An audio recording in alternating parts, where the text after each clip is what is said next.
Hi everyone, Grandmaster Ben Finegold here.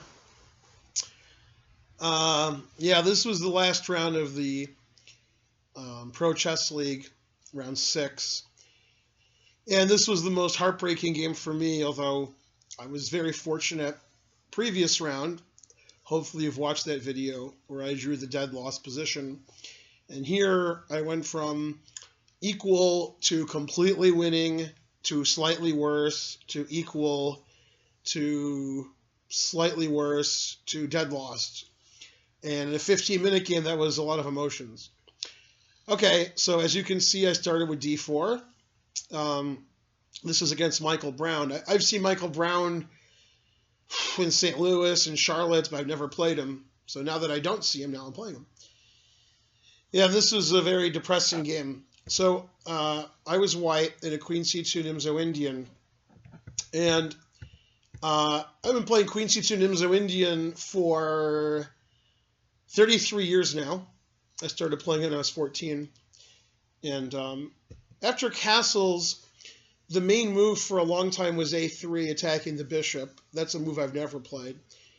Then people started playing e4 a lot, which I think is falling out of favor. I played e4 a couple times. Basically, I usually play the slightly unusual move knight f3. And I used to play bishop g5. Actually, for reasons unknown, I was looking at some of my old games the last couple of weeks from the 80s and 90s, and I gave up on bishop g5 for a particular reason. And lately, when I say lately, I mean for 20 years, I've been playing knight f3, and I'm getting sick of it. So instead of giving up the queen c2 Nimzo, I decided to play bishop g5 this game because the reason I don't like it, was happening in games before my opponent was born. And nobody plays bishop g5. It's hard to believe that my opponent's prepared for bishop g5 when it's such an unusual move. Now, if he was playing me in the 80s and 90s and he looked at my games then, then you can expect that. But if he's looked at my games from the last 20 years, he's expecting knight f3. Okay, so he played c5, which is a good move. And you play e3. This is the point of bishop g5. If you play e3 without playing bishop g5, your bishop's sort of stuck. If you're going to play e3 in the Nimzo, you don't really want to play queen c2. You just want to develop your pieces quickly. Okay, and he played knight c6, which I think I've never faced. Taking on d4 or b6 are more common, h6. Okay, and now probably I should take on c5. I was in sort of a frisky mood, though. I needed to win a game. I don't want to play a whole match without winning. So I played knight f3, and this potentially could involve a pawn sacrifice, which in fact I was going to do, but I didn't get a chance. So we played h6, and if I don't want to sacrifice a pawn, I have to, I guess, take on f6 here, but again, I'm not going to do that. Bishop h4, and now I'm sort of fully invested in this, but he decided not to do it. He took on d4, I took with the pawn, and now one thing he can do is play g5, which is very risky. And he was taking a long time, so even if this is good for black, it's so tricky that, with the big time advantage, I don't really mind. Bishop g3 and g4. And the idea is if the knight moves away, my d-pawn's hanging, though black has sort of compromised his king side. In a slow game, I wouldn't do this, but, in game 15, with extra, I was about 4 minutes ahead right now. And I really wanted to win this game since I hadn't won yet. Computer says black is a tiny bit better here. So obviously white has good compensation for a pawn. Okay, that's for another day. My opponent played, instead of g5, played d5. Okay, and now, white doesn't have anything if he trades on d5. So I played the only move I thought made any sense, and that was rook to d1. And the idea is if he trades on c4, I'll take with the bishop, my rook's defending my d-pawn, and I develop my bishop in one move. So rook d1 made a lot of sense to me. Okay, bishop's about equal, but I had a huge time advantage at this point since I probably played bishop g5 on move 4 like 20 times, but not in like 25 years, and I'm sure my opponent's never faced it. Okay, he played b6, which is, I think, not the best move. It's okay. I could take on d5 now, and then when he takes with the pawn, b6 doesn't really make a lot of sense. But, okay, I played bishop e2. He took on c4, which makes sense now that I moved my bishop, and I castled. And again, he was really thinking for a long time here. He played pretty reasonable. Bishop e7, unpinning his knight. Bishop takes c4, bishop e7, completing development. And I really wanted to do something with d5 here, either d5 now or take on f6 and play d5, but I couldn't get it to work. And yeah, the engine agrees. It says that the position's about equal. Now, of course, black has the strategical idea of playing knight b4 here, which makes a lot of sense. And then after knight b4, the knight can go to d5, and his bishop's on the nice diagonal. So I played the engine recommended move, a3. This has two reasons. One I've already mentioned, it stops knight b4. And the other is I can play my bishop to a2, assuming he plays either rook c8 or knight a5, and then maybe to b1 and try to give mate on h7 eventually. Okay, and my opponent played knight d5, which is okay. Computer doesn't say it's the best. And here I have more than one way to get an advantage, because when I take on d5, if he takes back, his pawn on d5 is blocking his Finegold bishop. So computer wants me to play knight takes d5 and says I have like 0.3, 0.4 advantage. I played bishop takes d5, and I expected him to take back with the pawn, which is what the computer does. And then I'll trade bishops, and his bishop on b7 isn't very good because his pawn's on d5. And my rooks will get to the center before his. My knight has e5, but he doesn't have the e4 square like I have the e5 square. Computer says white's a tiny bit better there, but I don't know if I agree. Anyway, he took on h4, which the computer doesn't like at all. And that I do agree with, because now my white square bishop is a monster. And I really couldn't decide here whether to play bishop e4 or bishop a2. I thought they were both good. The engine decides, it plays bishop e4 and says white is almost +1. And obviously white's going to play d5 ASAP, and my rook and his queen on the same file is going to be good for white. Okay, so I went to a2, which is also good, but not quite as good as e4, it says. Bishop f6 makes sense, and then d5. Okay, I guess to take. And I could take all three ways, and they all give me an advantage, I think. And even bishop b1 is an interesting move, which I didn't look at. But I just very quickly took with the knight. And after thinking like 30 seconds, the engine says bishop takes and knight takes are about the same. So I'm glad I didn't waste a lot of time on it. Okay, and my opponent thought a while and played a very good move, which I didn't see at all. It looks like he should be worried about, my knight and his queen are lined up. So, of course, I was hoping for a tremendous blunder here, him playing g6. Maybe to Finegold his bishop by retreating his bishop. But then my bishop is lined up against his king, and my queen can go to g6. And so I'll give you like a sample. I'm hoping for the worst move ever. And now my knight moving anywhere wins. My intention was knight takes b6, although the engine doesn't give that as one of the top moves. I guess because after queen takes g6, he has bishop to g7. So that's actually pretty silly. But all the other knight moves all win. Knight f4 wins really quickly because my knight is attacking g6, my queen's attacking g6, and my rook is discovering on his queen on d8. So knight f4 will win immediately. The f7 pawn is pinned. He can't take on g6 because of my bishop on a2. Okay, so g6 is ridiculous, but you hope for the ridiculous, I guess. Okay, so he played instead a move I didn't look at all, which the computer likes, which is knight e5. Okay, now all the pieces are hanging, so I was confused. I played one of the computer moves. I traded on e5. And I played in Morphy style. Again, computer recommended, rook fe1. My rook on f1 is useless. Rook on e1 has a threat. And now my opponent blundered, letting me win immediately, which I didn't see, of course. And in fact, I could sort of sense I had a good position, but I couldn't figure it out. And instead, I just played stupidly. The best move for black, and probably the only move, is rook to e8. That's a very hard move to play because you're weakening the pawn on f7, which seems, really dangerous with my bishop on this diagonal. It seems like you shouldn't move your rook off of f8. but the computer says it's the only move. Okay, he played queen g5, and I could sense I had something here, but I couldn't figure out what it was. And in fact, I played a very good move after thinking a long time, which isn't easy to do in a 15-minute game. Played h4, hoping his queen moves away from his bishop, because my rook on e1 is attacking his bishop. So he only has one move, queen h5, so his queen is still defending his bishop. And now I missed a really nice win, and I think if I had played the next 2 or 3 moves correctly, that would have been it. And I didn't see it all. I mean, I didn't even consider the winning line. I thought forever I made a terrible move. The winning line, which I'm not going to ask you to pause the video because it's a little too hard for my my viewers here, is knight e7 check. Black has one legal move. Bishop b1, threatening queen h7 mate.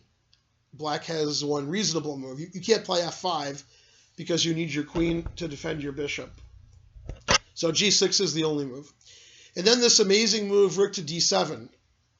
It's funny, I just played the most forcing move in every position. Check, threaten mate, threaten the bishop, and now he can resign.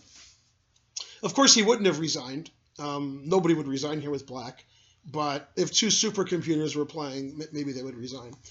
So I'm threatening rook takes b7. And I have another threat, which I would never see.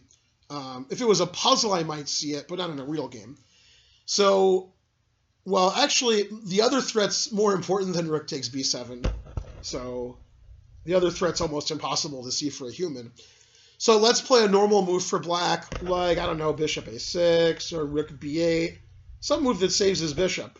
The computer doesn't save his bishop because the computer sees the other threat. So the computer just loses the bishop and says I'm +4. So, I mean, no human's going to just give their bishop away for nothing. All right, so let's play bishop a6.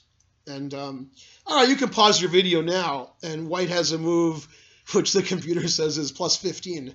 So, and the material's equal. So this is a really good move. All right, pause the video and try to find the forced win. All right, well, there's more than one answer to win. I mean, rook d5 wins because the bishop's pinned. Okay, but I mean, the nice win is rook takes e5, queen takes e5, knight takes g6 check, forking the king and queen, and now the very beautiful rook h7 check. If you saw all of that, then you don't have to send a donation. I'll send a donation to you. And then after king takes, we have this nice checkmate. Okay. And I didn't see any of that. But after knight e7 check, he has one legal move. Bishop b1 threatening mate. So he has to play g6. Rook d7. And the computer's just giving crazy moves for black because it sees that I'm threatening rook takes e5, winning everything. And rook takes b7. So if I had seen these 3 moves and this idea, I would have won the game. But okay, I didn't see anything, so can't win. All right, so I played queen e4 after very long thought. And that's no good. Okay, so he has 2 good moves here. He can put either rook on e8. He put the correct rook on e8 after long thought. And I couldn't figure out what to do here. Now, one line I was looking at when I played all this nonsense with h4 and queen e4 was f4. I spent a lot of time on this. And the reason I didn't play it was actually wrong. I thought he could do some weird tactical stuff, but actually bishop d6 just wins, which I didn't see at all. And the idea is if I take the rook to get like 2 rooks for a queen, he plays bishop c5 check, and yeah, I can't move my king to the h file because queen h4 is mate, and king to the king f1, the other move that makes some sense, and then bishop a6, and I resign. Okay, so in fact, computer announces mate. All right, so my idea with f4, this was just like nuts. It's just crazy. And he has other moves that are good too. Okay, so f4 never works. So I played knight f6 check, sort of bailing out to a quote-unquote equal endgame, although I'm actually slightly worse. Takes, takes. He took on e1, which isn't best, but we had very little time at this point. He took on b2, which is okay. And this should be a draw. White's a tiny bit worse. Bishop d4 is a good move. Queen e7 is a good move. Queen f5 is good. Queen e2 is good. We're actually playing computer-like moves now. Bishop c5 is okay. Bishop b1 is okay. Queen f4. And the computer says black's a tiny bit better. His bishop is sort of solid on c5. So and my a pawn is weak. His b pawn's not. Okay, I played h5 because I figured if I was going to try to mate him on the diagonal, I better stop him from playing g6 and blocking the diagonal. And he blocked the diagonal. He played f5. Computer doesn't like that because it weakens the king. And now I played a very scared move because I was scared. Both of us, I think, had less than a minute here. Of course, I'm worried about f2, although the computer's not. It just plays some random moves that have nothing to do with f2. But I played rook f1, and that's also fine. And the computer just says it's all zeros. Completely drawn position. Queen e6, it doesn't think is great, but it's playable. And check. Rook f8, queen e6. And he played queen g5. Attacking my pawn on h5. I could play queen g6, which is about equal. I played queen e2, which is also about equal. Took on a3. And I'm down a pawn, but, I mean, his king is sort of open, and his b pawn's not really queening. So computer still says it's equal. I should play queen f3 here because I would like to play g3 and king g2, but I never had a chance because his bishop was on c5, pinning my f-pawn. Now I could play queen f3 and g3 and king g2, and I should draw pretty handily, it says. But I played rook d1. Again, we both have like 30 seconds here, so the moves might be a little silly. Bishop c5, which is computer recommended. Queen f3 is computer recommended. Maybe they're not so silly. Queen g4 is computer recommended. Maybe we're the greatest. And here I played a passive move again. I could attack his f-pawn with rook to d5, and it's just a draw. There's like almost no winning chances for black because of his weak king side. Rook d7 is also reasonable. I played rook d3 because I didn't want double pawns, and so I didn't get double pawns. And this is also a draw. f4 to save his pawn. Bishop g6 is okay. It's all right. Bishop d6, and this is just a draw because, his b pawn isn't really super dangerous, and his king can't really do anything, and he has back rank issues. As soon as I trade rooks, it's almost a dead draw. In fact, computer doesn't think black has an advantage here. Okay, rook d3, which is the best move. Rook d8. And now I played a bad move. I have really strong bishop f7, and then his king is just trapped forever. And computer just trades rooks here and agrees to a draw. Because his king is just trapped. He has no king, so can't win. Bishop f7 is just dead draw. If he doesn't trade rooks, he's pinned. So, I mean, can't do anything. So it's just a dead draw. No advantage for black at all, according to the engine. Okay, I didn't see that. I played king f1, and he correctly got his king out. It's still a draw. King e2, which is okay. King f8, king f3, king e7. And okay, it's a bit silly. I had a 3-minute to 4-minute time advantage in the early middle game between moves 10 and 20, and now I just had no time at all. And when I have no time at all, I just always lose. So I got to play faster. I can't be in a situation where I have to play 10, 20, 30 moves in like 10 seconds. It's not going to work out well. Okay, rook d5 is okay. King e6 is okay. Rook b5 is the computer move. I played rook d2. This allows him to push his pawn. So that wasn't good.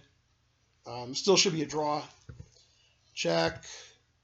Rook e2, b4. Rook d3 is okay. These moves are all okay. Now black's getting a serious advantage because I'm not stopping his pawn. Check is okay. Let's see. Rook b3 is good. And in this position, after rook a5, I made the worst move ever. Not moving is better than my move. I made like the only bad move here. So that I think I had like 8 seconds. Probably still a draw, but very good winning chances for black. And also, black can't really blunder, so I could blunder, but he can't. So probably he would win more often than I would draw with this amount of time left, even if I didn't blunder. Maybe if it was like we each had an hour left, I think I'd probably draw about 60% of the time and lose 40% of the time. But I'm just guessing. Instead, I decided to lose 100% of the time by making the worst move of the game. That's saying something. I played bishop e8. Of course, if he plays a move like rook a3 to attack my rook, I can play bishop c2, or I could take and then play bishop b1 and stop his pawn. But after this, I can't do anything against rook a3 except resign. So that was just ridiculous, bishop e8. I put my bishop on a square where I can't stop the b pawn or the a pawn, and I can't defend my rook. So that is just a ridiculous move. Well, we got very lucky because we were losing on the last board, and he won. Wesley So won like he always does, although he beat Dreyev, so that wasn't so simple. And Akobian was completely drawn, then completely lost, and then at the very end, his opponent made a mistake, Kachian, and they drew. So we were very lucky to win this match. And I traded rooks, and then I resigned. So, yeah. I should have lost in round 3, and I should have won and drawn this game. So that sort of worked out, sort of fair. First 2 games were reasonable results. Akobian at some point should have lost his last game, but he drew. And in the first game, he should have won, and he lost on time. Our board 4 should have lost the last round, and he won. So there was a lot of luck and good luck and bad luck for all the players, but I guess that happens in game 15. There's just a lot of craziness. Yeah. So we won 8.5, 7.5, and it turns out we have a very easy pairing next week. I don't want to disparage anybody, but we're playing Seattle, and Seattle is not one of the better teams in the league. It's strange, and I think there's 48 teams, I'm guessing. I think I heard that somewhere. And of the 48 teams in the Pro Chess League, 7 of them have won 5 of 6 matches. They're 5-1. 5 of them are in the Pacific Division, which is our division. So 5 of the 7 teams that are tied for first are all in one division out of the 4 divisions, which is crazy.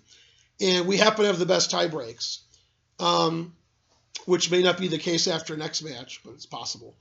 And I think Seattle is something like 4-2 or 3.5, 2.5.